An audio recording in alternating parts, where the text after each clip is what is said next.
प्रबुद्ध भारत चौक, थोरला राजवाडा, मिलिंदनगर, बुधवार पेठ, सोलापूर येथे 1 मे 2026 रोजी सकाळी 11 वाजता बुद्ध पौर्णिमेनिमित्त तथागत भगवान गौतम बुद्ध यांच्या मूर्तीस सर्व कार्यकर्त्यांच्या हस्ते पुष्प अर्पण करून तसेच विश्वरत्न डॉक्टर बाबासाहेब आंबेडकर यांच्या प्रतिमेस पीबी ग्रुपचे अध्यक्ष प्रवीण शिंदे व कर्जळ गावचे युवा नेते संदेश इंगळे यांच्या हस्ते पुष्पहार अर्पण करून सामुदायिक बुद्ध वंदना घेऊन प्रबुद्ध भारत विहारामध्ये बुद्ध पौर्णिमा साजरी करण्यात आली।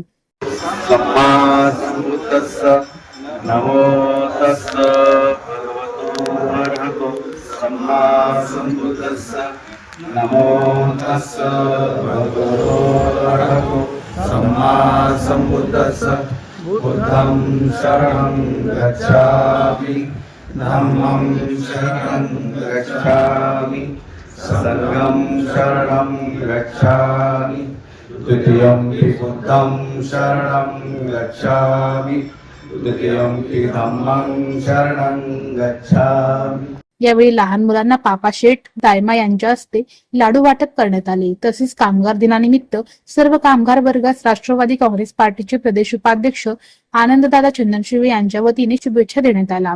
यावेळी राष्ट्रवादी काँग्रेस पार्टीचे प्रदेश उपाध्यक्ष आनंददादा चंदनशिवे यांनी आपले मनोगत व्यक्त केले। यावेळी भारत बाबरे, गौतम इंगळे, पीबी ग्रुपचे प्रमुख गौतम महाराज चंदनशिवे, पीबी ग्रुपचे अध्यक्ष प्रवीण शिंदे, कार्याध्यक्ष विकी कांबळे, गौतम नागटिळक, ऍडव्होकेट विशाल मस्के, सिद्धार्थ सुर्वे, मनोज थोरात, भैया कापुरे व तसेच पीबी ग्रुपचे कार्यकर्ते व पदाधिकारी उपस्थित होते।